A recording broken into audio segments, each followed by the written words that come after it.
ये bus driver सिर्फ एक पल के लिए नीचे देखता है और जब वापस ऊपर देखता है तो रोड पर मौजूद एक भी गाड़ी मौजूद नहीं होती। वो इस पर ज़्यादा ध्यान नहीं देता। मगर जैसे ही बस टनल से बाहर निकलती है तो यहाँ पर भी कोई इंसान मौजूद नहीं होता। वो बस स्टॉप पर रुकता है लेकिन वहाँ पर भी कोई नहीं होता। फिर उसे एहसास होता है कि कुछ बहुत ज़्यादा गलत हो चुका होता है। इससे भी ज़्यादा खतरनाक ये था कि सबके मोबाइल पर सिग्नल और सर्विसेज फुल थी, मगर कोई भी मैसेज या कॉल नहीं कर पा रहा था।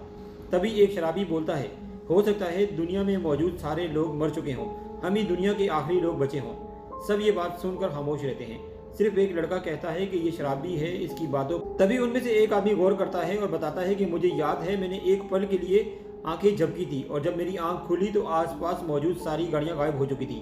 और जब सारे लोग याद करते हैं तो उन्हें भी रियलाइज होता है कि उन सब ने एक ही टाइम पर पलक झपकी थी। तो आदमी बताता है कि दुनिया में मौजूद कोई चीज़ भी गायब नहीं हुई, बल्कि ये हमारी बस में मौजूद लोग हैं जो दुनिया से गायब हो चुके हैं। मुझे लगता है कि टनल के अंदर हमारे साथ कोई हादसा हुआ है जिसकी वजह से हम सब मर चुके हैं और अब हम एक अलग दुनिया में हैं।